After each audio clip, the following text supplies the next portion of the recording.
school. I hardly saw Via at school this year, and when I did, it was awkward. I felt like she was judging me. I knew she didn't like my new look. I knew she didn't like my group of friends. I didn't much like hers. We never actually argued, we just drifted away. Ella and I badmouthed her to each other. She's such a prude. She's so this, she's so that. We knew we were being mean, but it was easier to ice her out if we pretended she had done something to us.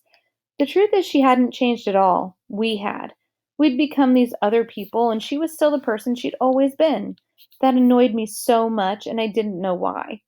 Once in a while, I'd look to see where she was sitting in the lunchroom or check the elective list to see what she'd signed up for. But except for a few nods in the hallway and an occasional hello, we never really spoke to each other.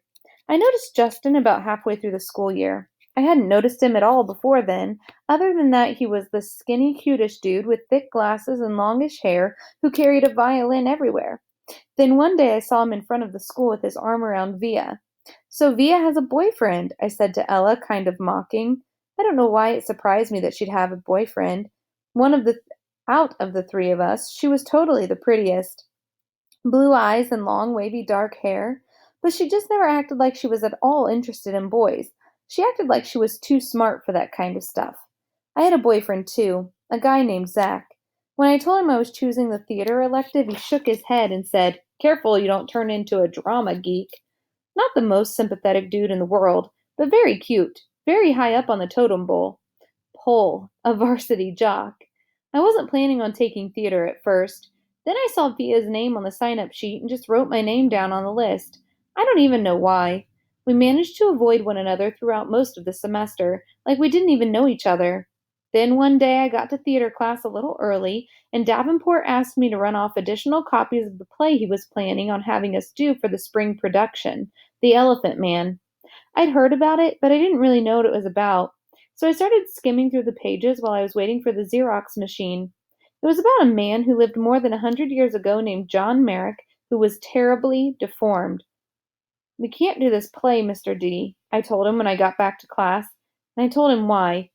"My little brother has a birth defect and has a deformed face, and this play would hit too close to home."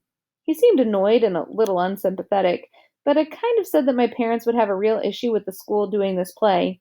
So anyway, he ended up switching to our town. I think I went for the role of Emily Gibbs because I knew Via was going for it too. It never occurred to me that I'd beat her for the role. What I miss most. One of the things I miss the most about Via's friendship is her family. I loved her mom and dad. They were always so welcoming and nice to me. I knew they loved their kids more than anything. I always felt safe around them, safer than anywhere else in the world. How pathetic that I felt safer in someone else's house than my own, right? And of course I loved Augie. I was never afraid of him, even when I was little. I had friends that couldn't believe I'd ever over to Via's house. "His face creeps me out," they'd say. "You're stupid," I'd tell them. "Augie's face isn't so bad once you get used to it." I called Via's house once just to say hello to Augie. Maybe part of me was hoping Via would answer. I don't know. "Hey, Major Tom," I said, using my nickname for him. "Miranda!" He sounded so happy to hear my voice it actually kind of took me by surprise. "I'm going to a regular school now," he told me excitedly. "Really? Wow," I said, totally shocked. I guess I never thought he'd go to a regular school. His parents have always been so protective of him. I guess I thought he'd always be that little kid in the astronaut helmet I gave him.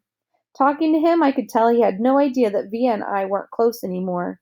"It's different in high school," I explained to him. "You end up hanging out with loads of different people." "I have some friends in my new school," he told me. "A kid named Jack and a girl named Summer." "That's awesome, Augie," I said. "Well, I was just calling to tell you I miss you and hope you're having a good year. Feel free to call me whenever you want, okay, Augie? You know I love you always." "I love you too, Miranda. Say hi to Via for me. Tell her I miss her." "I will. Bye." "Bye."